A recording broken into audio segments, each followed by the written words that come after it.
Esto es Subterfuge Radio. Bienvenidas y bienvenidos a una nueva entrega de Simpatía por la Industria Musical en Subterfuge Radio, y donde seguimos empeñados en recabar testimonios de los protagonistas de este apasionante mundo que es el negocio de la música desde un punto de vista global, intentando acceder a todos los planos del entramado que lo constituye. Ya lo decíamos, no hay mejor pizarra que la propia experiencia de uno, y hoy accedemos a la de una persona que ya ha hecho mucho, pero le queda aún más. Desde siempre apostando por nuevas vías de negocio, pero siempre bajo el prisma de la pasión por la música en su más amplio sentido. Recibimos hoy en el estudio Alfonso Santisteban de la calle Almirante, en Simpatía por la Industria Musical, a la palabra, el testimonio y la experiencia de Bruno Muñoz de Escalona. Bienvenido, Bruno. Buenas tardes, Carlos, un placer. Un placer tenerte aquí, muchísimas gracias por venir a compartir con nosotros esa experiencia que, bueno, te decía fuera de micro y que bueno, me ha pasado con mucha gente, pero bueno, contigo que me ha sorprendido al final muchas cosas, ¿no? Parece que piensas que la gente ha hecho solamente a lo que le conoces. Como yo llevo toda la vida pegado a Subterfuge, digo, pues ya, claro, te haces la idea de que todo el mundo es tal, ¿no? Y, joder, tienes una experiencia muy acojonante, ¿no? Y bueno, me gusta mucho prepararla, que lo sepas. Bueno, o sea, me alegro mucho. Que al final nos ha costado, pero aquí estás. Vale. Bueno, decía lo de la música en el más amplio sentido de la palabra, porque además de profesional del sector contrastado, tuviste tus pinitos con grupos, ¿no? Panamá, que hemos estado también hablando fuera de micro. Correcto. Y ahora sigues profundizando en los pentagramas como instrumentista, como luego veremos. Pero bueno, ¿cuáles son las primeras pinceladas musicales de Bruno Muñoz? Bueno, en mi casa siempre ha habido mucha música, mucha. Yo creo que nos viene de nuestros padres, ¿no? Mi madre siempre ha estado cantando, siempre escuchando la radio, y mi padre muy coleccionista de vinilos. Entonces, bueno, pues además incluso me acuerdo que yo a los 6 meses nos fuimos a vivir a Porto Alegre, a Brasil. Uh-huh. Y estuvimos allí hasta yo tenía 2 años cuando volví. Yo no me acuerdo de nada, pero yo soy el pequeño de 3 hermanos. Uh-huh. Y la verdad que nos vinimos con muchísimos discos del tropicalismo de aquel momento, de música pues de bossa nova, de Caetano, de Gal Costa, de María Bethânia, de Chico Buarque, de todo eso. En mi casa ha sonado muchísimo, y luego ha sonado mucho jazz, Thelonious Monk, un montón de... que bueno, ahí mira, tiene tiene un link con el nombre. Y la verdad es que mi hermano mayor, que es percusionista, que es batería, pues tenía una batería en el salón de casa. O sea, nosotros, yo me acuerdo que veníamos del instituto, del colegio, teníamos en el salón, teníamos un piano de pared, que era mío, sí, y la batería de mi hermano Pablo. Me acuerdo al principio, pues nada, y me acuerdo que estábamos siempre acompañando los discos de jazz, que yo creo que los hemos torturado a los vecinos de una manera que yo creo que hasta tienen síndrome de Estocolmo. Cuando luego hemos vuelto a esa casa, porque ahora es sí, donde yo vivo, uh-huh, nos decían, ay, es que cuando fuiste y se quedó un gran silencio en el edificio y tal. Joder, nos traía una batería en el salón, madre mía. Una batería y un piano, tú date cuenta lo que aporraríamos allí. Y bueno, pues sí, la verdad es que sí, hemos sido una familia muy ruidosa y muy musical. Qué bueno. La verdad que sí. Bueno, en 1991 llega a Panamá, el grupo que os ficha además el añorado Simone Bosé, ¿no? Para Polygram. Sí, ¿qué recuerdas de esa época, ¿no? El proceso de cómo la ilusión de una banda se transforma en el interés de una gran compañía. Bueno, yo creo que eran años en los que todo vendía, ¿no? O sea, yo creo que eran casi los años dorados del CD, un poco. Uh-huh. Y yo creo que el tener un grupo no era tan raro, era bastante común, y que pudieras acceder a un contrato discográfico, bueno, pues era tener un poco de suerte. También es verdad que estábamos en Madrid y era donde estaban los cazatalentos, y nosotros la verdad que ensayábamos en unos locales de ensayo que había en la calle General Perón, uh-huh, allí. Y me acuerdo que un día pues pasó por allí un tipo que era Gonzalo Benavides, que luego es el tipo que hizo Ella baila sola, sí. Y todas estas cosas, que entonces trabajaba para Pablo Pinilla. Uh-huh. Y bueno, y el tipo pues nos pidió una maqueta y tal, y al final pues acabamos firmando con Mercury en aquel momento. Pablo Pinilla, que igual ya tenía Madison, la compañía... Tenía Madison, sí, yo creo que sí, había hecho ya... Buenas noches, Rose. Buenas noches, Rose, sí, y ¿cómo se llamaban estos que tuvieron tantísimo éxito con él? Modestia aparte. Modestia aparte, eso. Efectivamente. Bueno, una formación curiosa Panamá, ¿no? Porque erais 2 parejas de hermanos, ¿no? Exacto, sí. Rivalidad al cuadrado. Miguel Ángel Tudela y Salvador Tudela. Y mi hermano Pablo y yo, sí, éramos parejas de hermanos, sí. Y bueno, la verdad es que el que llevaba un poco ahí la voz cantante era Miguel Ángel Tudela, que era el cantante. Y lo que hacíamos era un poco tocar sus canciones, aunque luego yo a lo mejor coescribí alguna con él y alguna canción en el disco y tal, pero en realidad eran sus canciones. Y bueno, fue una época bonita, éramos muy admiradores de Ciudad Jardín, que ensayaban en el local de al lado. Qué bueno. Y éramos muy admiradores de ellos porque nos parecían unos maestros de pues cómo arreglaban, cómo programaban los sintes, como todo, ¿no? Qué bueno. Y la verdad que bueno, fue una época en la que realmente vimos un poco el sueño ese de ser artistas muy cerca, ¿no? Porque bueno, firmar con esa gran compañía y claro. Luego hicimos un segundo disco que se quedó en el cajón y que jamás se editó, que grabamos en Italia. Y bueno, luego también, igual que subió, bajó. Bueno, ¿y tú qué has hecho después tantos contratos por tu actividad discográfica y editorial? ¿Cómo recuerdas la negociación de ese contrato? ¿La recuerdas? ¿Recuerdas como algo como que nos ponen aquí delante o firmamos lo que sea? Pues la verdad es que todo era un poquito pasado por el tamiz en aquel momento de Pablo Pinilla, ¿no? Que bueno, a mí me parecía un tipo un poco extraño y en el que la verdad que eran un poco como lentejas, o sea, había una cosa de esto hay que firmarlo y esto es así, sí. Y yo en aquel momento para mí era una cosa rarísima un contrato y la verdad es que era tan grande la ilusión de firmar con un sello, y luego Simone la verdad que era un tío muy cercano y era cariñosísimo, o sea, yo siempre tengo muy buenos recuerdos de él, de ser una persona muy cálida, ¿no? Y la verdad es que pasamos por ahí como auténticos analfabetos por los contratos, o sea, casi nos faltó firmar con la huella dactilar, pero la verdad que no miramos mucho, teníamos tantas ganas de tirar para adelante que en aquel momento yo creo que firmamos cualquier cosa. Sí, yo creo que de hecho ahora hay más flexibilidad, desde luego en esta santa casa y me imagino la tuya con los contratos, pero sí que en esa época eran lentejas claramente, vamos. Pero o sea, vamos, absoluto. Yo creo que recuerdo alguna pequeña discusión con Pablo de esto no debería ser así, porque los contratos editoriales, que también los firmamos con la editorial de Polygram en aquel momento, y era como, oye chicos, si os vais a poner así, rompemos los contratos y nos vamos. Y entonces era como, no, venga. Entonces, bueno, sé que eres un apasionado de la legislación, de la propiedad intelectual, así que antes de continuar, y como ya sabes que Simpatía intento que tenga también un aspecto didáctico, ¿en qué punto queda un máster de un disco que se edita en 1991 y con el que no pasa nada? Es decir, ¿recibís a día de hoy algún tipo de información por parte de Universal?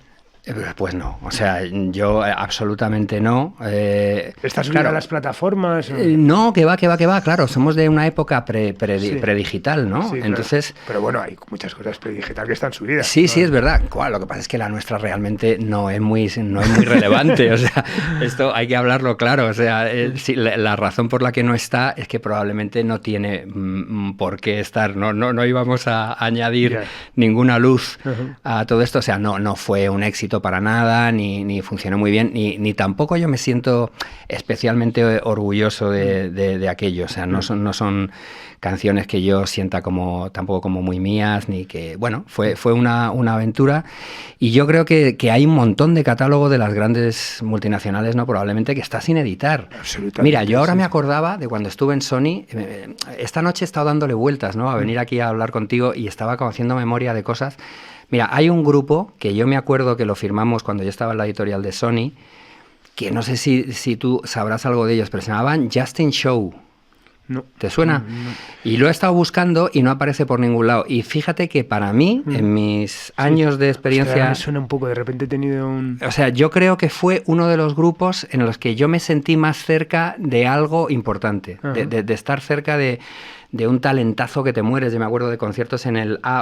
App Lab Oratorio, sí, ¿te acuerdas? El laboratorio. Sí, laboratorio. Me acuerdo de un concierto de ellos allí que yo decía, bueno, esto es maravilloso, era una especie de glam de los 70 con rock, con un poco punk, como un poco de burlesque, ¿no? Era como se disfrazaban. Ahora sí que me acuerdo, Joder, y eran brutales, eran dos tíos del sur y tal, y luego digo, ese disco debería estar, y me acuerdo que lo firmó Regino, que era la R de CBS en aquella época. Y bueno, me pareció un discazo. Entonces, hay tantísimo que recoger, ¿verdad? Y que se ha quedado ahí, que claro, ni la compañía va a hacer nada, ni el ni el artista va a hacer nada, o sea que se queda en un limbo. Yo estoy seguro a que hasta vas y les pides el máster y no lo encuentran. No, yo estoy seguro que no saben ni dónde están los másters ni nada.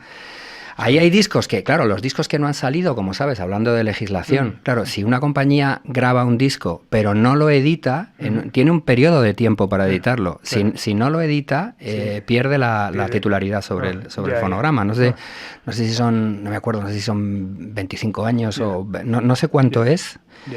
Ahora no recuerdo, pero claro, tú tienes una obligación de editar ese máster y si no, dejas de tener la propiedad, con lo cual hay artistas que no, por ejemplo, nuestro segundo disco nunca se publicó. Yo entiendo que a estas alturas, que sí que hace ya más de 20 años, podríamos ir a Polygram y decir, oye, yo quiero ese máster, ¿no?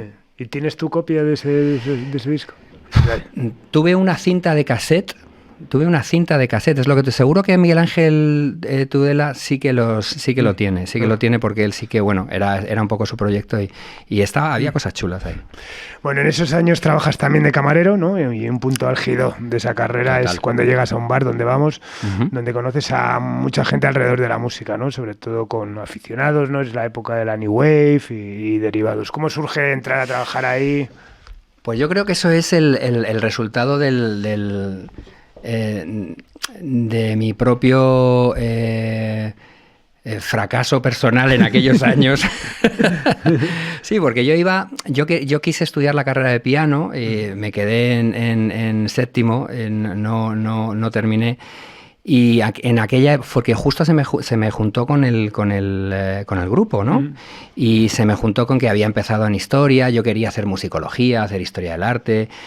Y aquí se me juntó un poco todo, ahí entre los 18, 19 años, mis padres se separaron, estaba yo un poco perdido, tenía el espejismo de ser artista y prosperar, aquello se derrumbó y todo se me fue un poco cayendo. Entonces, realmente al final lo único que me quedó fue un abrechapas en el bolsillo del pantalón. de empezar a tocar en salas y al final pedir curro y decir, pues ¿sabes llevar bandeja? No, pues me decían, ¿tú bandeja? A la barra. Y entonces acabé con el abrelatas, con el abrechapas en la mano y esa era mi herramienta de trabajo y acabé efectivamente en el Donde Vamos. Bueno, tuviste suerte de salir rápido, pues ya sabes que los bares también es una especie de pozo que mucha gente se ha metido y luego no sale y te quedas ahí. Sí. Y bueno, tú tienes la suerte que conoces a Blanca Salcedo, actual directora de marketing de Sony, y espero que pronto en estos micrófonos, y te propone... Ahora vicepresidenta ya. Sí, bueno, bien merecido.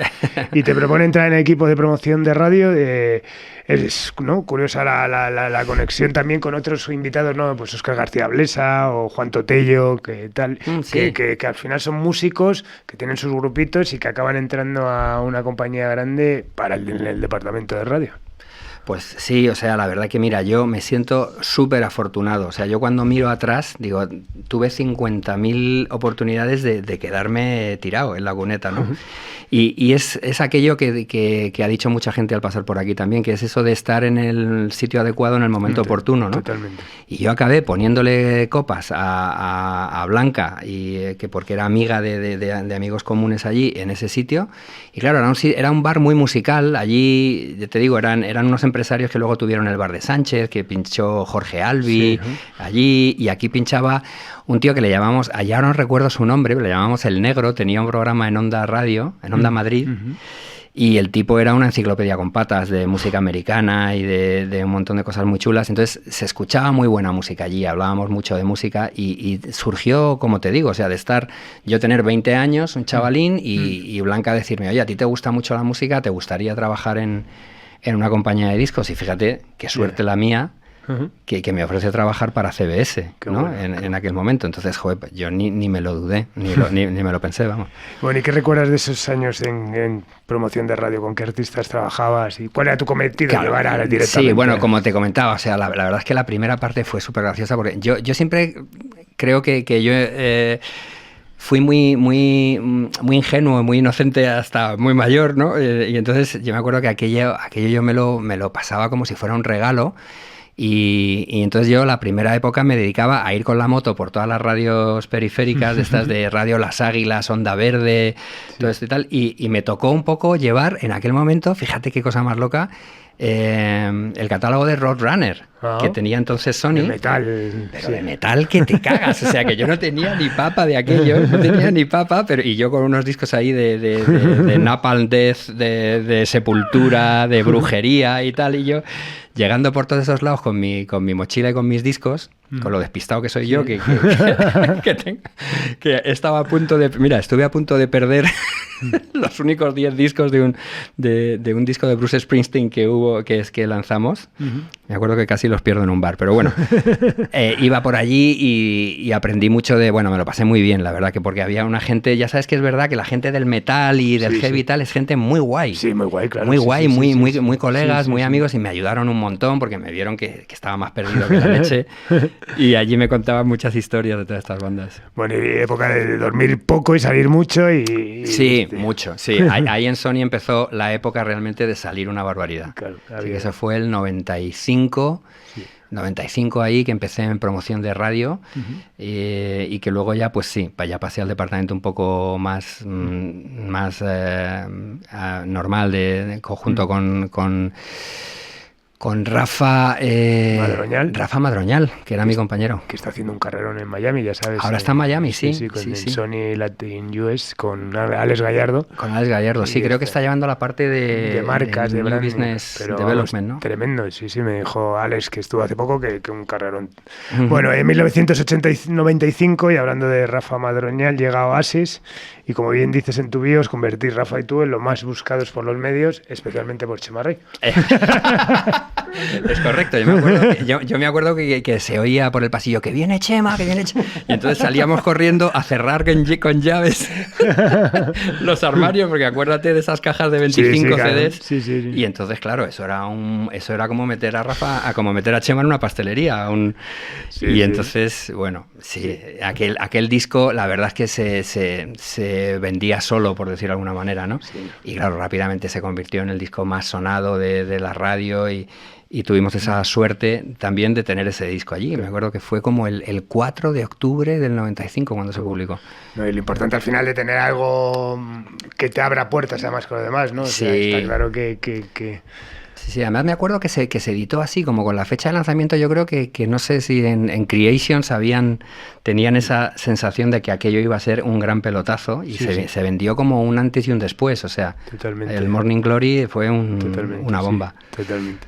Bueno, y en 1996, otra vez Blanca la Casa, te comenta que Jon Echevarría, ilustre invitado también en Simpatía, buscaba una R para la editorial de Sony, donde entras, ¿no? Un nuevo cometido dentro de la empresa, ¿no? ¿Cómo lo asumes el cambiar de repente de estar haciendo promoción al tema editorial? ¿Lo conocías, lo seguías de cerca, ya era algo que te gustaba? Porque además, bueno, la editorial yo creo que ha sido algo además que ha marcado mucho tu carrera. Claro. No, la verdad que no tenía idea, pero yo creo que Blanca, que tiene bastante instinto, y que yo creo que estaré siempre muy agradecido, porque quizá es la persona que cambió mi vida en ese momento, ¿no? Persona que me dijo, oye, vente para acá.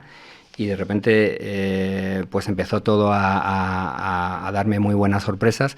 Yo creo que ella de alguna manera intuía que quizá yo encajaba mejor en un lugar más técnico, por decirlo de alguna manera, dentro de la estructura. Es decir, que yo tenía una formación musical, tiraba mucho por ahí, y quizá el punto un poco más duro y más de salir y tal de la promo pura y dura, quizá yo creo que ella intuía que no era tanto para mí, ¿no? Y rápidamente ella vio aquella posibilidad, que en aquel momento se estaba yendo Tony de Juan, que era guitarrista de Coz, y fue AR de Jon Echevarría en la editorial de Sony por un tiempo.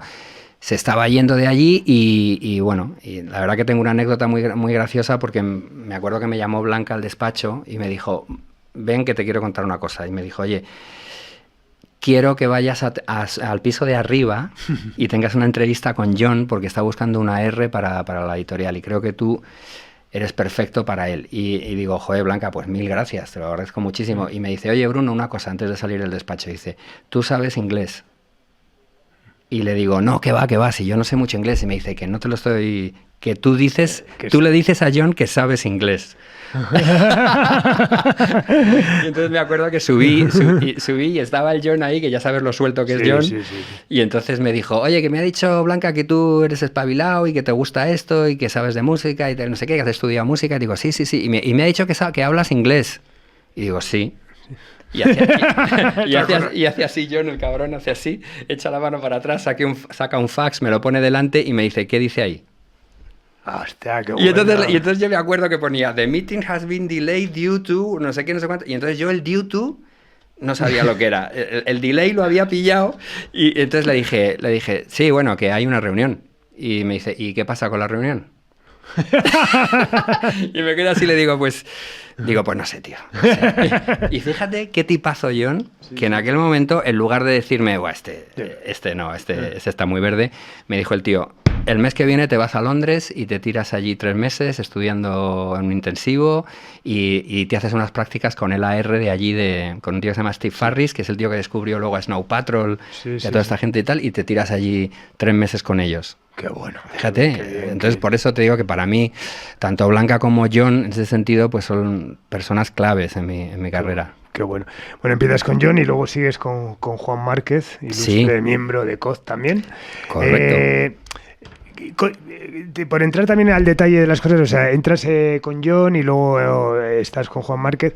¿Cómo afecta en una compañía editorial, discográfica, lo que sea, al final los cambios de las cúpulas? Es decir, ¿notaste un cambio cuando se fue John y entra Juan? Es decir, te lo digo porque al final se ha hablado mucho aquí, ¿no? La tónica mucho, las majors y esos cambios al final que provocó también al final que hubiese tanto transfugismo, ¿no? En las compañías, ¿no? Que al final las cúpulas llegan y cambian todo el trabajo anterior, ¿no? Y es un poco... ¿Cuál es tu percepción al respecto? Sí, a ver, seguro. Yo creo que la industria de la música, al fin y al cabo, es como cualquier otra industria. Y es verdad que los ejecutivos arrastran mucho a sus equipos y su forma y su manera de trabajar, ¿no? A mí, fíjate, tengo que hacer aquí mención a que había una persona dentro de la editorial de Sony, que era Gloria Rosell, que fue una tía de una valía increíble, porque era la memoria de Sony, o sea, porque es una tía que estuvo ahí desde el principio, y realmente era el ordenador de a bordo de aquello, era una tía súper trabajadora, súper válida, y yo creo que era la legítima heredera de la sucesión de John en aquel momento. Pero esto no pasó porque realmente era un mundo de hombres. Y sigue siendo un mundo de hombres. Tú sigues viendo las grandes compañías y a mí me parece que es terrible lo difícil que se le hace el camino a las mujeres, ¿no? Y Gloria, que es una mujer que ya no está en la industria ni nada, yo creo que no se la permitió tomar esas riendas, ¿no? Entonces... Si me preguntas, sí, eran 2 estilos diferentes. John era un tío muy rápido, que leía muy rápido. Joder, los documentos y todo, a mí me alucinaba lo rápido que absorbía toda la información de un papel, ¿no? Claro. Y era muy rápido y muy espectacular. John era como era un tío que siempre decía, wow, ¿no? Qué tío más listo, más rápido. Y Juan era otro estilo, era mucho más reflexivo, más lento en la toma de decisiones, pero los dos estaban muy sintonizados, o sea, de hecho no me extraña porque fueron en aquella época grandes amigos, ¿no? De hecho John entró a Sony, como ha contado en nuestros micrófonos también, gracias a Juan, ¿no? Que es un negocio muy pequeñito y muy endogámico, ya lo sabes. Aquí y además es un negocio un poco de aluvión. Aquí la gente no tiene grandes carreras. En estos casos sí, porque John es un economista y hay mucha gente de mucha valía, pero el negocio de la música es un poco una especie de coche escoba de gente que llega de muchos sitios y que básicamente yo creo que suele ser gente con grandes habilidades sociales, porque es algo que sí que es verdad que es necesario para moverse bien en todo ese entorno, pero yo creo que ellos conectaban mucho en la visión que tenían de la función de un editor, ¿no? De cómo un editor debía ser una palanca, una plataforma, un trampolín para los autores y para los artistas, ¿no? Sí. Y ya sabes que la figura del editor ha estado siempre un poco denostada, un poco mal vista. Sí.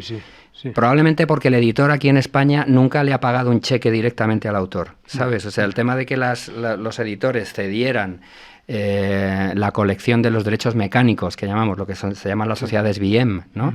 Que se cediera el hecho de pagar los derechos de comunicación mecánicos a los artistas, a los autores, como sí que se hacía antes, y que sigue pasando en Estados Unidos. O sea, en Estados Unidos un editor te paga tus cheques todos los meses, y eso como que dignifica su profesión, ¿no? Sí.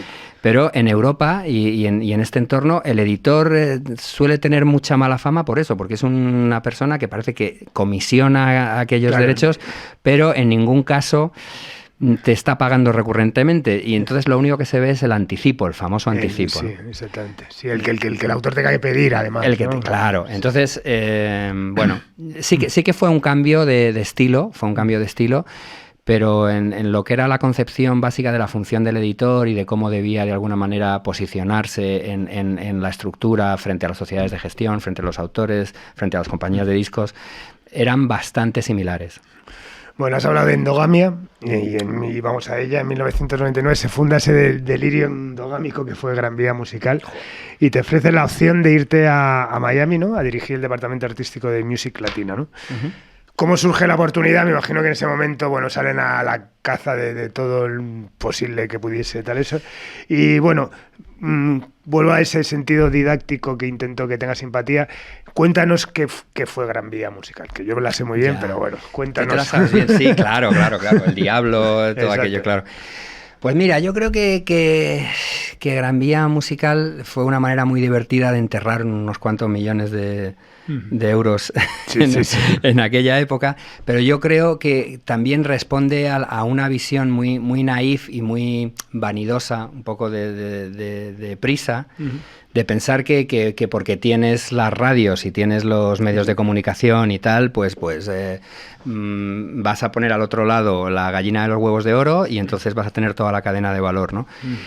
Que era una idea que se podía haber hecho muy bien, y yo allí creo que hubo gente que era muy capaz y muy valiosa, como Nacho Iglesias, que era mi director, pero creo que todo el diseño estaba mal hecho, estaba hecha la casa desde el tejado, ¿no? Yo creo que esto se fragua en reuniones en México entre Jesús López y Manuel de Polanco, y entonces allí tienen unas ideas muy grandilocuentes de que seguramente Jesús López le interesaba mucho tener de su parte al Grupo Prisa, porque al fin y al cabo el Grupo Prisa tenía muchos intereses en Latinoamérica, adquirió Radio Caracol de Colombia, entonces claro, a una gran compañía le interesa tener un poco esa vinculación, y yo creo que Prisa pensó que la primera compañía del mundo, como era Universal, le iba a garantizar que aquello iba a salir como un tiro, ¿no? Okay. Y luego fue todo mentira, o sea, yo lo viví en mis carnes, y además fue una experiencia complicada. Quiero decir, el principio, la primera parte, yo lo que fui a hacer a Gran Vía Musical es a tomar la dirección de aquello que se llamó Nuesa, ojo, Nuesa, que ya sabes lo que era Nuesa, pues totalmente, que era terrible, y yo creo que me llamaron a mí porque yo creo que era como era esa cara de no haber roto un plato, o sea, que dijeron, ponemos a este tío aquí, claro, ponemos a este... la puerta del infierno aquí, sí, ¿no? porque yo estaba en... Pues hay que aclarar que hay mucha gente que no sabrá que Nuesa, bueno, es una editorial que monta el Grupo Prisa, bueno, pues para hacer que determinadas cosas suenen en sus cadenas y... A ver, hablando claro, porque yo me imagino que todo esto está ya muy claro. O sea, Nuesa fue un catálogo editorial que crea, pero es que lo terrible de esto es que en un primer momento antes de Nuesa estaba ARPA. Que no sé si recuerdas. Sí. Entonces, al principio fue algo en lo que se lucraban una serie de ejecutivos. Pero Nuesa luego sí que es verdad que fue de una manera institucionalizada dentro de Prisa, una editorial que lo que hacía era pedir coedición, o sea, pedir una participación de las canciones que sonaban en la radio. Que era simplemente una manera de decir, oye, era un tributo, un peaje por sonar en 40 principales. Sí. Tú sonabas en 40 principales y Nuesa te enviaba un fax, que tú los habrás recibido, yo los he recibido en Sony también, diciendo, le manifestamos nuestro interés en coeditar esta canción de éxito. Sí. Y eso era un auténtico... bueno, y que es un catálogo que sabemos que hay que... Peaje, bueno, estaba la mitad de la Macarena. Es decir, la mitad de los derechos editoriales de yo me acuerdo en Nuesa pasó a llamarse Nova, porque a mí cuando me ofrecen el puesto de trabajo, yo sí que yo sí que dije en las conversaciones, dijo, oye, yo no vengo a Nuesa para hacer lo que hace Nuesa. No, es que queremos todo lo contrario y tal. Y entonces se cambió el nombre, era Nova, Ediciones Musicales, y funcionábamos como un editor al uso, pero sí que es verdad que nuestro catálogo eran fragmentos de grandes éxitos sobre los que no teníamos control. Solo cobrábamos aquello, ¿no? Y yo me acuerdo que en aquella época, solo del 25% que teníamos en la Macarena, todos los años entraban 100 millones de pesetas, o sea, 600.000 euros solo de eso. Que son los mismos 600.000 que irían a uno de la Macarena y al otro. Bueno, en Nova conoces además a alguien importante en tu vida como es Borja Torres, ¿no? Sí. Pues sí, porque yo cuando entro en Gran Vía Musical éramos 9, me acuerdo. Éramos 9 personas solas. Estaba el director Nacho Iglesias y había una serie de gente financiera y se estaba empezando a montar esa idea que tenía Gran Vía Musical de estar en toda la cadena de valor, que luego es verdad que lo ha terminado haciendo todo el mundo, hasta los sellos independientes han terminado teniendo su catálogo editorial, su oficina de management, su tal. O sea que en ese sentido estaba adelantada en esa visión de hacer las cosas con sentido. Lo que pasa es que luego las sinergias no funcionaron ni nada, ¿no? Pero yo cuando entro en Nova, pues digo, bueno, pues yo necesito una R para que pueda estar pisando la calle y entrando a los bares y tal. Y efectivamente yo primero pensé en un amigo común que teníamos, que era un productor de publicidad, y él me dijo, no, tú al tío que necesitas es a Borja, que además le conoces, porque Borja pinchaba en una discoteca que se llamaba Graf, que era también de los dueños del bar donde yo curraba de camarero, del Dónde Vamos. Ajá. Entonces, efectivamente, cuando yo me reuní con Borja, efectivamente me caí que, claro, que nos conocíamos y que nos habíamos visto muchas noches por ahí, ¿no? Y la verdad que congeniamos rápido y... bueno, y que también le conoces a él, bueno, y el mundo editorial, la supervisión musical, ¿no? Que al final luego tan importante en tu carrera. Bueno, y después 4 años en Miami, ¿no? Luego, efectivamente, en el 2001, justo sí, me acuerdo que fue en julio de 2001, o sea, yo me acuerdo que yo llegué allí y lo primero que hice fue dejar las maletas e irme a los Grammys Latinos, creo que fue casi de lo primero que hice, y cuando estaban los Grammys Latinos fue el 11 de septiembre. Uf, ha pasado gente por aquí contando que también le pasó, bueno, la última Diana. Creo que Diana, ¿no? Sí, que lo contó, que también está. Pues ella dijo que se quedó allí un montón. Yo recuerdo a gente, por ejemplo, John, que estaba bueno, allí. Óscar García Blesa también. Claro. Sí, que atravesaron luego la frontera de México en una furgoneta con José María Cámara al frente de la expedición. Hubo mucha gente que salió de allí, de Los Ángeles, en coche. John salió también en coche, entonces lo normal es que se iban 4 y se iban rotando, ¿no? Iban haciendo 6 horas de conducción cada uno y tardaron un día en atravesar Texas, creo, porque era enorme.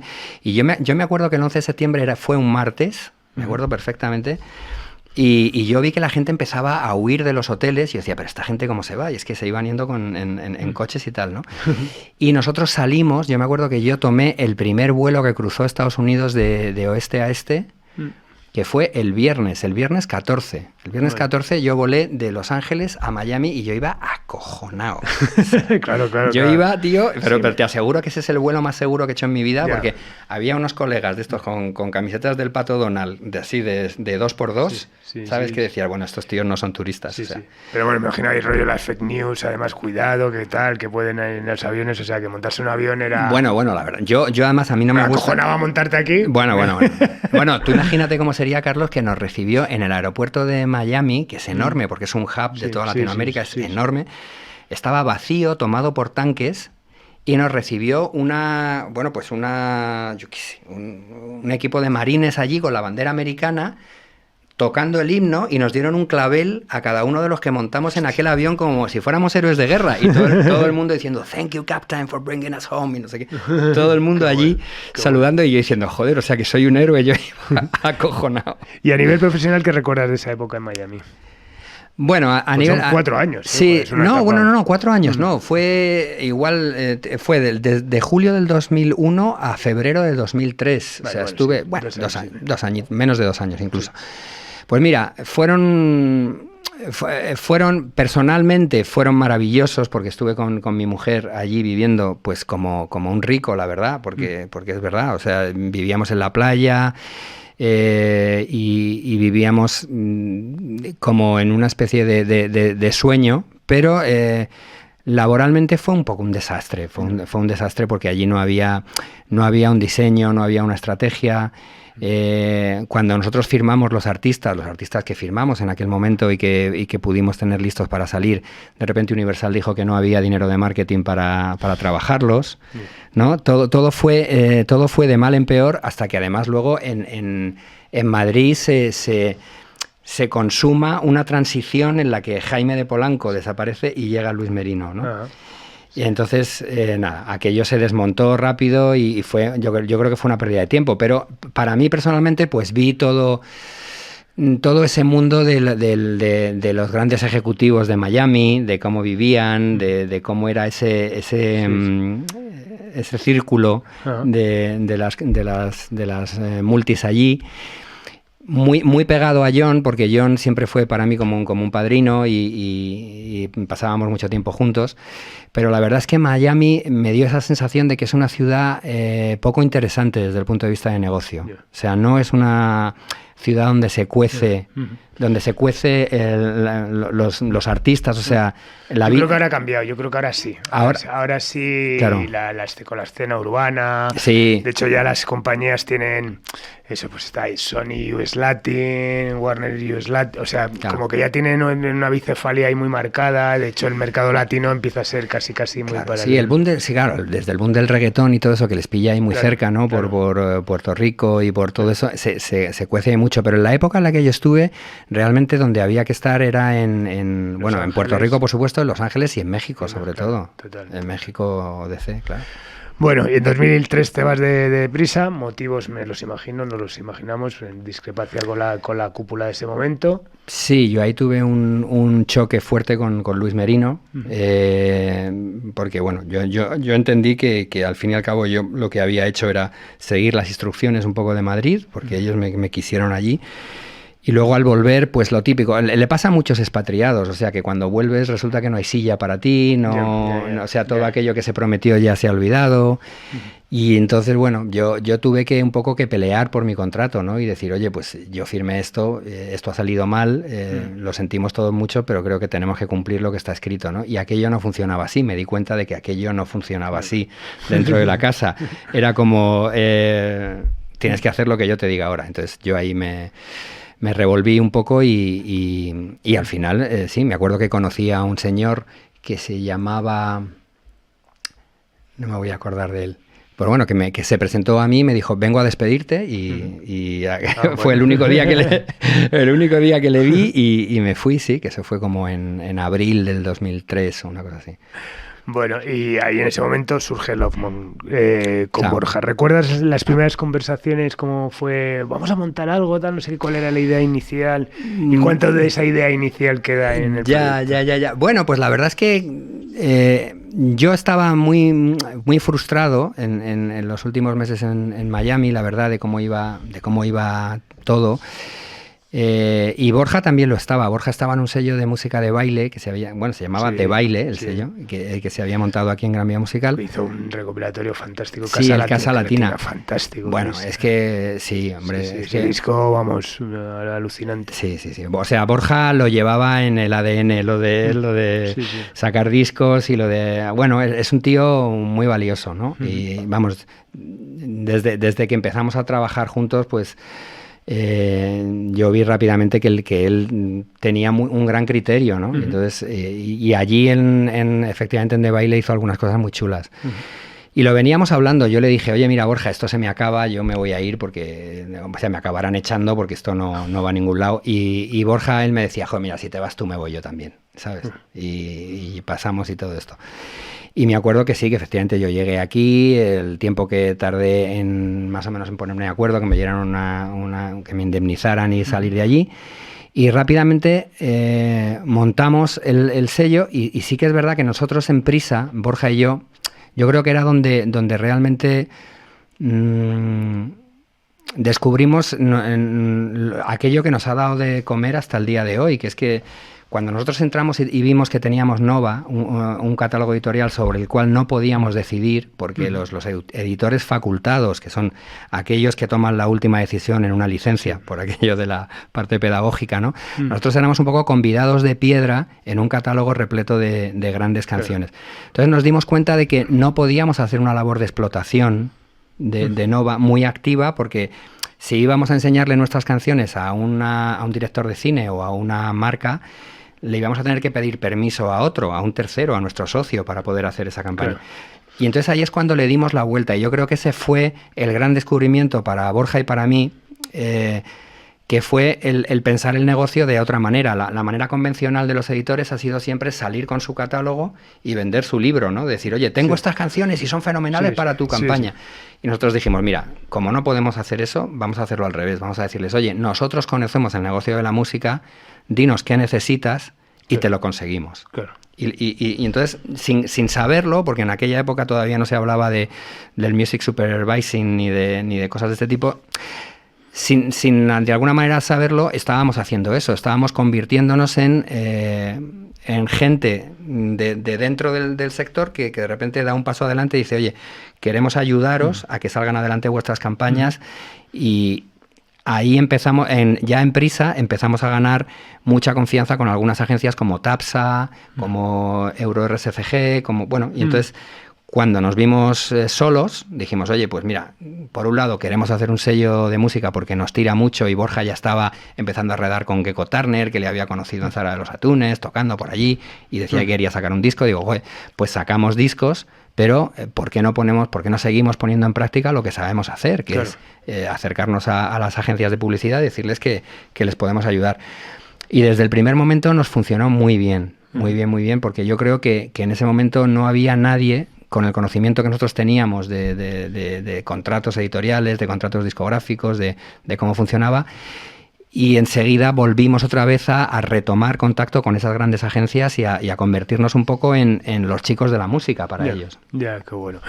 Y bueno, fuisteis, ahora con Love Monk, 15 años después, trabajas, una de las cosas que hacéis es llevar la cuenta de Mao, de San Miguel, trabajáis mucho con marcas, como ahora veremos, y fuisteis pioneros en esto, ¿no? Estás diciendo un poco ese asesoramiento para conseguir a las agencias lo que necesitaban, pero ya te digo, en ese sentido que siempre os he visto como muy pioneros, ¿no? El otro día hablando con Carlos Jean, que también, sabes que trabaja mucho con marcas, y también contaba eso, ¿no? Que recuerda ir a una reunión con una multinacional y tal, no sé qué, y pues hablar de, no, es importante, podemos involucrar a las marcas, y que una persona de en ese comité dijo, no, es que ese no es nuestro negociado, o sea, el tema de las marcas, y que esa misma persona 2 años después le vino con una charla tal esto. Es decir, que en ese sentido, creo que habéis tenido un punto visionario, ¿no? Pues que es un poco terrible, pero fíjate que yo he tenido conversaciones con directores de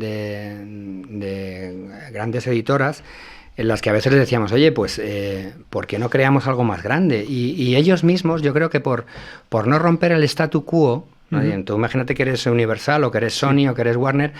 Yo creo que ellos mismos no se han atrevido nunca a romper esa línea de lo que es tradicional, y decir, es que si yo creo una agencia, me convierto en un supervisor musical, dentro de esto se me va a revolver la otra parte multinacional. O sea, que probablemente si yo soy Warner y creo un gran departamento de supervisión musical, pues voy a tener problemas con Sony cuando le pida, o con Universal, porque siempre has visto que es un negocio también muy celoso, ¿no? Es un negocio muy celoso en el que parece que no se le está permitido innovar a depende a quién, ¿no? Y yo creo que las multis en eso son un poco prisioneras de su formato y del corsé que tienen. No se permiten el innovar. Y de hecho pasa en todo, o sea, las indies, son las que se arriesgan más con los artistas, las que hacen propuestas un poco más fuera de la caja, ¿no? Y yo creo que por eso el sector independiente, que lo podemos hablar si quieres luego de lo que es la que ha sido la UFI. Por supuesto, está todo. Yo creo que por eso es tan necesario, y eso es algo que yo también creo que el negocio multinacional aquí no ha entendido, que es lo mucho que le debería importar la buena salud de los independientes, porque son los que realmente hacen el I+D de nuestro sector. Claro, y generan la escena, al fin y Claro. al cabo. Bueno, y como decía antes, ahora uno de vuestros cometidos es llevar la cuenta de Mao y San Miguel, afortunadamente una marca cervecera que está apostando mucho por la música y bueno, un montón de actividades todos estos años con marcas, sincronizaciones, etcétera. En paralelo el sello discográfico, que es una cosa Love Monk que lleva más Borja, ¿no? Sí. Y bueno, como has recalcado antes, parte activa de UFI, de la Unión Fonográfica Independiente, durante 2017 y 2018 asume su presidencia. ¿Cómo recuerdas la experiencia? Yo recuerdo que fue la época más complicada con Radio 3, cuando Sí. siempre había sido un páramo de cordialidad y de repente... Ya. Pues sí, la verdad es que... ¿Había alguna fricción ahora ya que no nos escucha nadie con Tomás de tu época de radio o no? No, de mi época de radio no. Lo que pasa es que yo me revelo a determinadas cosas y Tomás, pues desde mi punto de vista, pues es una persona que yo creo que pensaba que la UFI era tierra conquistada y que aquello era propiedad de Radio 3 y como que no había que pedir muchas cosas. O sea, que yo creo que él tenía una actitud que a mí no me parecía del todo amistosa cuando supuestamente se supone que es la radio que enarbola la música independiente. Entonces, te lo juro que en aquella época yo lo único que hice fue intentar cerrar acuerdos en los cuales nosotros nos comprometiésemos a todo lo que se pudiera y quisiera, pero él que también tomase esa contrapartida. Y él, yo creo que se extrañaba de decir, pero bueno, ¿a mí qué me van a exigir estos tíos? Y no son... ¿No? Entonces yo creo que él tenía una actitud ahí en la cual a mí no me costó nada decirle lo que pensaba, y entonces yo sé que yo le caí bastante antipático en aquella época, pero yo tenía claro que teníamos unos objetivos. Fíjate, yo la época de UFI, la recuerdo con mucho cariño, porque yo creo que la UFI nos ha ayudado a todos a ser mucho más generosos, a conocernos, a ayudarnos, ¿no? Que es algo tan necesario. Y yo creo que ha pasado muchísimos sellos por ahí y que ha hecho una labor de zapa y de pedagogía increíble y que ha sobrevivido milagrosamente la UFI a toda la época dura de la piratería, de los recortes de la comunicación, de la copia privada. Hemos sido los únicos que hemos organizado unos premios, macho, contra viento y marea. Y bueno, y yo me acuerdo que yo en esos años, yo me planteé dos retos, fíjate, además uno te va a sonar. Uno fue recuperar a Subter. Totalmente, efectivamente. Sí. Que te agradezco que volvieras. Y otro fue también recuperar a Mushroom, a Marcos. Porque yo creo que no se puede entender la escena independiente sin vosotros. Quiero decir, sois dos de los sellos más exitosos y más brillantes, porque a mí me sorprende mucho las empresas que han sido sellos puro y duro, ¿no? Y que han sabido, generar todo ese catálogo de artistas y hacer también la promo como lo hacéis vosotros. O sea, yo creo que Subter y Mushroom son dos de los sellos que mejor han hecho la promo. Al final es la clave, ¿no? Al final sí. Yo creo, a ver, hay una parte que tiene una trascendencia, es evidente. Claro, pero es que es muy importante realmente y no es fácil, es un trabajo de pico y pala y yo me siento muy orgulloso de que volvierais en aquella época y luego nos habíamos planteado en la junta directiva decir, oye, estos premios tienen que salir en vivo, tienen que salir en la radio, o sea, tenemos que sacar la cabeza. Y no hubo manera con Tomás de comprometer la transmisión de aquellos premios. Y la verdad es que, pues oye, me encontré por el camino el programa de Paniagua en 40 principales y lo hicimos. O sea, aquello fue un pequeño oasis porque aquello desapareció el año siguiente, pero lo conseguimos y yo me siento orgulloso de haber sacado adelante aquellos retos que nos propusimos, que era, oye, intentar reunir y agrupar a los sellos más relevantes del sector independiente y tener lo que pensábamos que nos merecíamos, que era una retransmisión en directo de aquellos premios, ¿no? Bueno, una presidencia rotativa que estuvisteis ahí unos años y bueno, cada uno ha aportado su conflicto y bueno, tú tuviste ese conflicto, luego la cosa volvió y al fin y al cabo sé que bueno, aportaste mucho. ¿Cómo ves ahora mismo la UFI y cuán necesaria la consideras? Ya, joder, pues yo la veo mejor que nunca, si te digo la verdad. O sea, creo que han ido desarrollando muchas de las herramientas que estábamos hablando desde un principio. Una parte importante ha sido la labor un poco pedagógica de hacer como mucho taller, en la cual yo estoy participando. Ahora en marzo hay uno nuevo y también voy a ir a hablar un poco de sociedades de gestión. Yo también. Sí. Muy bien, fenomenal. Y yo creo que eso es genial porque yo creo que eso es lo que atrae a la gente joven. O sea, ahora vivimos un tiempo en que ya sabes que, joder, los autoeditados reinan muchísimo, ¿no? Porque ha habido una fragmentación tremenda. Total. Que hay un montón de gente que se está lanzando a crear sellos y la UFI necesita renovarse. Y bueno, yo creo que hay algo milagroso en la UFI desde Mario Pacheco, que yo creo que es una de las personas que más he admirado en este negocio, no solo por su visión, por ser un gran AR y ser un gran impulsor de proyectos culturales, sino por su bondad, macho, por la generosidad que tuvo. Y yo creo que hay algo ahí que ojalá sepamos mantener vivo en la UFI, y yo creo que Mark Kitkat ha sido otra persona clave. Totalmente. Y de hecho la UFI hoy en día puede estar muy orgullosa porque tiene a dos de sus personas que se han criado a los pechos de la UFI en los dos puestos más importantes de la independencia a nivel mundial, que es a Naomi Planasem-Wynn y a Noemí Planasem-Wynn y a Mark Kitkat en Impala. Quiero decir, o sea, es que ahora mismo podemos estar muy orgullosos en la UFI de haber generado e impulsado a los primeros ejecutivos de la música independiente a nivel mundial. Qué bueno. ¿Y cuál es tu percepción de cómo ha asumido las compañías independientes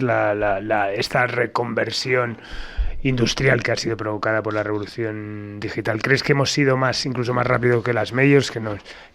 Siempre teniendo en cuenta que, bueno, yo siempre digo que al final hemos pasado unos años hasta que llegó este modelo 360 que nadie dijo nada. Al final, antes la prescripción de las multinacionales existía en cuanto al marketing que se hacía. Sacabas un disco, tienes una radio, tienes que meter publicidad aquí, tal. De repente todo eso desaparece y vienen unos años de la piratería tal, bullying social contra el negocio de la música, que éramos los malos de la película, llega una cosa que es internet pero que no tarda mucho tiempo en ser monetizado.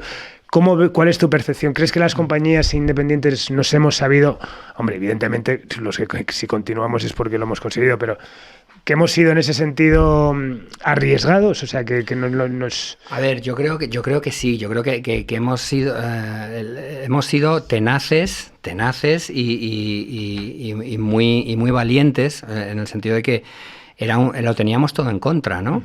Pero es que yo creo que además en este país ha habido algo terrible, que es que a nivel mediático, si te cogías medios de comunicación más liberales o más progresistas o más conservadores, todo el mundo ha estado en contra del derecho de autor en este país. Todo el mundo, ha sido una lástima, incluso aquellos que defienden a los trabajadores y a la clase obrera y tal. Sin embargo, siempre y que ahora piden la suscripción para sus diarios. Claro, mira, me acuerdo mucho de Ignacio Escolar hablando de estas cosas y que nosotros, yo me acuerdo que Mark Kitkat en una reunión le decía, pero ¿qué me estás contando si esto os va a venir a vosotros?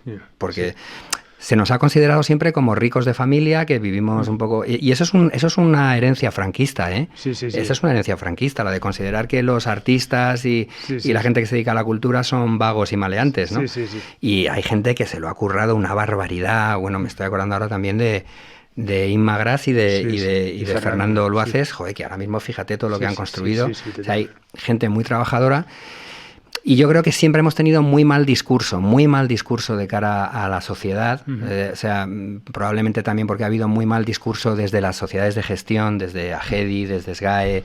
No ha habido una explicación de cuáles son los costes de nuestra industria y de cuál es todo lo que arriesgamos, de qué es todo lo que arriesgamos. Entonces se ha entendido muy mal. Y yo creo que la digitalización ha sido nos ha meneado a todos. Quiero decir, las vías habituales de promoción se borraron. O sea, la radio dejó de hacer los éxitos.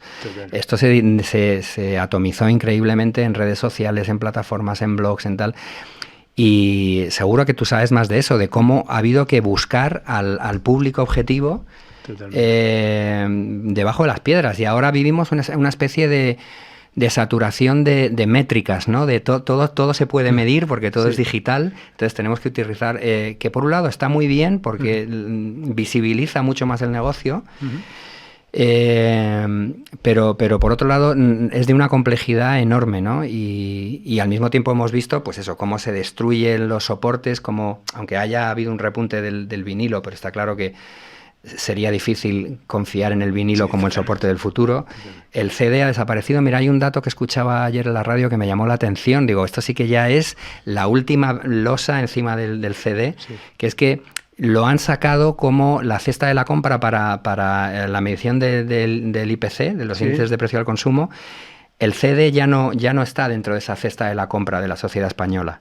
Han entrado las mascarillas, curiosamente. Esperemos que no por mucho tiempo. Sí. Pero el CD ya ha salido. Yo cuando vi que el CD salía de los coches y que ya no se fabricaban coches con lector de CD, y ahora que me he enterado de que sale ya incluso de la cesta de la compra del IPC, digo, pues se acabó. Está claro que vivimos en otro mundo y que todavía, yo diría, aún más allá, creo que todavía estamos en una transición más radical y más fuerte, en un paradigma en el que vamos a dar un salto exponencial en los hábitos de consumo y en los canales de consumo, ¿no? Y creo que estamos en una época todavía de muchísima transformación y creo que la industria de la música siempre ha estado acostumbrada a esos cambios y siempre ha estado condicionada por la tecnología y por los hábitos sociales, ¿no? Entonces, tanto la forma en la que trabajan las compañías de discos como las necesarias nuevas revisiones de la ley de propiedad intelectual que hablábamos, que todavía no sabe cómo tratar todos esos nuevos formatos, pues es apasionante. O sea, todo eso vamos a ver en estos años que yo sí que lo vivo con mucho interés, más allá de que te parezca bien, de que lo critiques, de que añores el pasado. Yo creo que hay que mirar para adelante y hay que intentar pues poner nuestras esperanzas, nuestras ilusiones en que ese futuro pueda ser mejor, ¿no? Totalmente. Aparte de las crisis, las reconversiones, los formatos, tal, nos ha tocado vivir una pandemia y en esa pandemia que nos ha tocado vivir surge esa apasionante aventura que es Singulife. Háblanos de ella, todo lo que nos puedas contar. Yo lo conozco, claro, flipante. Pues mira, sí, es verdad. Yo creo que la pandemia, yo tengo la sensación, Carlos, de que en el sector de la música nos ha partido en dos, ¿no? Yo creo que hay gente que considera que es un espejismo y que en algún momento todo va a volver a ser exactamente igual que era. Y yo creo que hay otros, en los que me incluyo, que hemos visto que hay un punto de inflexión, que es una señal en la que realmente yo creo que algo nuevo están haciendo. Evidentemente tarda en nacer y tarda en morir lo anterior, pero yo creo que es un punto de inflexión, claramente. O sea, que nos ha pegado una patada en el tiempo, nos ha lanzado a 5 o 10 años hacia adelante y nos ha hecho ver un poco qué es lo que va a suceder, ¿no? Entonces, yo durante toda la pandemia es verdad que he estado como muy inquieto y muy interesado en leer acerca de los live streaming, por ejemplo, que entendíamos que era la única parte que no era digitalizable del negocio de la música, ¿no? Decíamos, oye, esto es el jamón serrano, o sea, aquí se suben los artistas y esto no tiene manera de digitalizarse. Y yo creo que la pandemia ha demostrado que no hay plan B, para la industria de los conciertos, ¿no? De que está claro que nos podemos enfrentar a sucesivas situaciones parecidas a las del COVID y que yo creo que la industria debe crear un plan B para esas situaciones. Entonces, los live streaming tradicionales de 2D se han ido sofisticando, han pasado de meros YouTubes y meros vídeos a la carta a ser transmisiones hechas en plataformas y en entornos ad hoc que aportan una socialización y una serie de funcionalidades que son nuevas y que pueden permitir un nivel de intimidad distinto y que eso, aunque ahora mismo va a tener probablemente una bajada de demanda porque vamos a volver, ojalá así sea, a los clubs, a ver los conciertos, todo eso yo creo que va a seguir estableciéndose, ¿no? Y al mismo tiempo, de repente vemos todo este nacimiento del metaverso.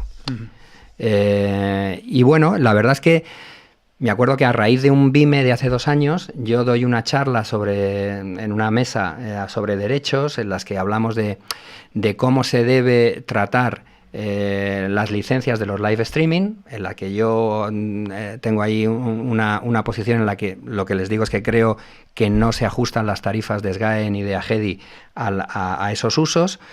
Y entonces al poco tiempo me llama Javier Palacios, un amigo común, cántabro y promotor de conciertos, y de repente me dice: oye, te hemos visto en el Vime, hemos visto lo que estabas diciendo, nos resulta muy interesante y te queremos contar una historia. Entonces me cuentan este proyecto de Singulife, que a mí me parece que es fascinante, me parece que es increíblemente fascinante, porque creo que además hay pocos proyectos en este momento en Europa o, no sé, en el mundo, y desde luego no conozco algo similar, que estén tan avanzados. Y realmente Singulife lo que pretende es crear salas de conciertos virtuales en un entorno inmersivo de 3D, que ya están construidas y... bueno, pues con una tecnología espectacular y que de alguna manera han conseguido hacer convivir dos cosas que son muy difíciles, que es esa tecnología tan carísima con al mismo tiempo bajar muchísimo los costes de producción para darle acceso no solo a los grandes artistas, que estamos viendo como fuegos artificiales de superartistas que hacen vídeos inmersivos en los que se ruedan con equipos carísimos de 3D y tal y cual. Y Singulife yo creo que va a permitir desde dentro de muy poquito, porque yo espero que eche a andar en unos meses, va a permitir que bandas grandes y pequeñas puedan tocar en esas salas y sus fans puedan tener una experiencia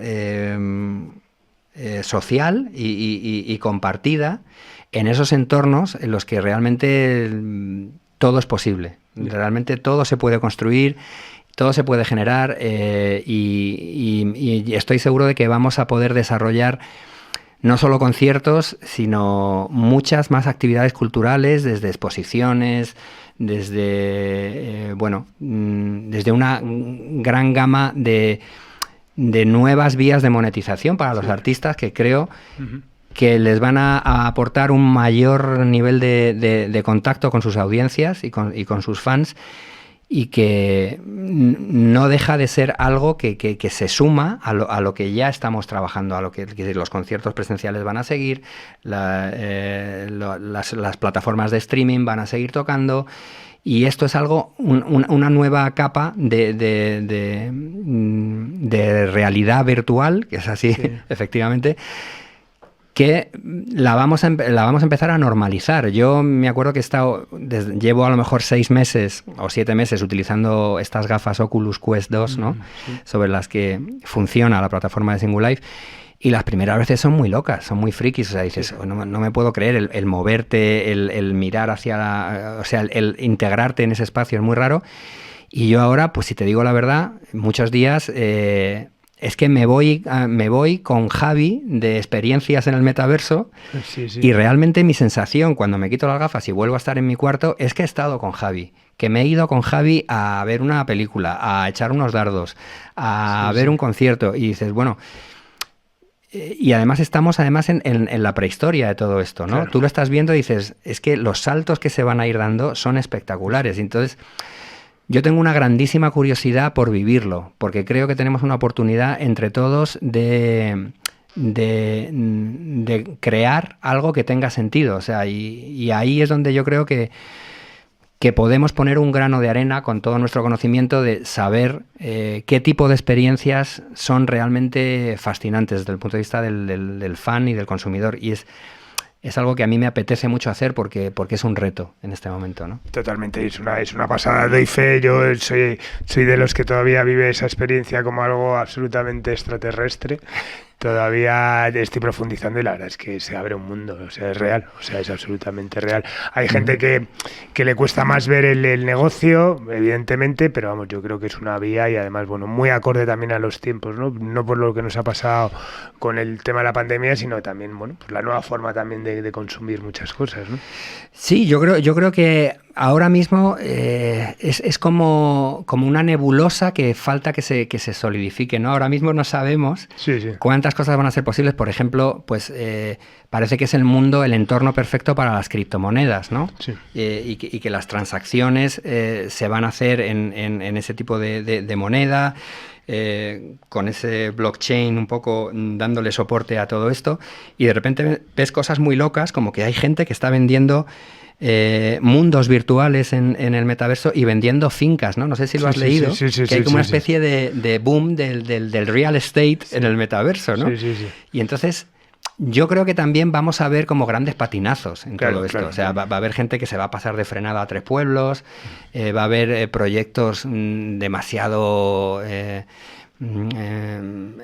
ambiciosos, entonces yo creo que lo que hay que hacer es intentar estar, mira, tú que tienes un sello que siempre ha estado un poco en su momento, en su día, hay que saber estar en la cresta de la ola, pero sin pasarte 2 pasos más para adelante, porque te caes. Entonces, el metaverso yo creo que va a tener eso, va a haber que medir un poco, pero efectivamente las posibilidades, o sea, tú cuando ves lo que está pasando con el criptoarte, cuando ves lo que está pasando con los NFTs, ¿no? A mí me parece que es algo que hay que seguir de cerca y que hay que irlo bajando a objetivos reales y con los que podamos entender, trabajar y vivir nosotros y los artistas, porque yo creo que además hace tiempo que ya se acabó esa jerarquía de la compañía de discos que le dice al artista lo que tiene que hacer y que le firma un contrato y me tienes que dar. O sea, ahora ya, y yo creo que a ti te pasará igual, tenemos la idea de que somos socios de los artistas y que los artistas son tan empresarios como nosotros, tienen tanto conocimiento de sus audiencias como nosotros y somos partners a la hora de diseñar estrategias. Y yo creo que eso es lo bonito, ir de la mano con los artistas y que sea una experiencia colectiva. Y esto va a ser así. O sea, el metaverso o lo hacen todas las compañías de alguna manera y se ponen de acuerdo, o no va a ser, porque si... Eso lo dice mucho el Zuckerberg, ¿no? Dice que, y de alguna manera lo que está haciendo, fíjate que me parece muy inteligente, es abrir la caja de herramientas que tiene y decir, tomar las herramientas del metaverso y construir mundos, ¿no? Porque no vamos a poder vivir en mundos estancos. En algún momento todos los metaversos, los de Amazon, los de tienen que ser intercambiables. Quiero decir, si tú tienes una identidad dentro del metaverso de Facebook y eres Carlos Galán, el día que surja algo muy chulo en el metaverso de Amazon, que seguro que va a salir, vas a querer seguir siendo Carlos Galán. Claro. Que te vas a hacer. Entonces, se van a tener que, de alguna manera, armonizar. Esto me recuerda a cuando las plataformas, los agregadores, ¿no? ¿Te acuerdas que la dificultad que teníamos con la metadata y al final sale el DEDEX como código universal? Pues aquí va a haber igual. Va a haber que crear una llave universal para todos los metaversos en la que nos podamos mover. Y bueno, yo en la pandemia vi la película esta con mi hijo, la de Ready Player One. Ajá. Que se está grabando la segunda, ¿sabes? Porque hay un segundo libro y tal. Y la verdad es que me pareció una de las películas de ciencia ficción más acertadas de realmente mirar adelante y decir, bueno, a lo mejor es un poco catastrofista por ese mundo terrible, pero sí que es verdad que yo creo que vamos hacia eso. Vamos hacia normalizar ese mundo virtual en el que vamos a socializar. Ahí está la clave, ¿eh? En que podamos compartir experiencias con nuestros amigos. Ahí está la clave, ¿no? Entonces, porque en realidad un concierto, y yo creo que eso es lo que entendí durante la pandemia, es decir, lo que nos faltaba cuando estábamos confinados era relacionarnos, tocarnos, mirarnos a los ojos, ¿no? Y todas estas tecnologías van a permitir, al menos, engañar al cerebro de una manera bastante real para darle esa sensación de que estás acompañado, ¿no? Totalmente. Bueno, ya para terminar, una pregunta que es recurrente a todos antes de irnos. ¿Quiénes han sido y son tus referentes dentro de la industria musical? Ya nos has dado algún avance, pero bueno, por concretar. Pues bueno, a mí, como te he contado, Blanca Salcedo y Jon Echevarría, yo creo que han sido mis 2 grandes mentores, a los cuales siempre he admirado y he querido mucho. Y luego he conocido mucha gente muy admirable, Mario Pacheco, muchísimo, Mark Kitkat, Camilo Lara, que nosotros le editamos aquí su primer disco del Instituto Mexicano del Sonido, que me pareció un tío, joder, con una inteligencia y una visión brutal. Y luego, si te digo la verdad, yo creo que donde más he visto talento y un espejo donde mirarte ha sido en la UFI, en todos nosotros, ¿no? En ti, en Marcos, es decir, gente que ha sabido desarrollar un sello discográfico y un catálogo contra viento y marea, ¿no? Y yo lo he visto más en la independencia que en las multinacionales, que al final son estructuras que fomentan un poco el calentar las sillas y el agarrarse, ¿no? Totalmente. Y bueno, pues por ahí es donde más lo he visto. Genial. Y luego te diré, mi socio, mi querido socio Borja, me ha parecido un tío muy talentoso y para mí ha sido la gran suerte de mi vida el dar con una persona generosa que me ha aguantado y que hemos podido recorrer 20 años juntos, pues para mí ha sido la gran suerte. Genial. Y que bueno, voy a dar un poco de espacio, pero bueno, me encantará tener aquí a Borja porque sé que tiene muchísimo que aportar. Así que nada, muchísimas gracias, Bruno, ha sido un auténtico placer. A ti, Carlos. Pues bueno. Bueno, despedimos esta nueva entrega de Simpatía por la Industria Musical en Subterfuge Radio, emitiendo desde el estudio Alfonso Santisteban, de la calle Almirante, con Laura Rodríguez a los mandos, y nos vamos con una canción que nos gusta mucho a los dos. Nos vamos con Un limón en la cabeza, de Gecko Turner. Adiós.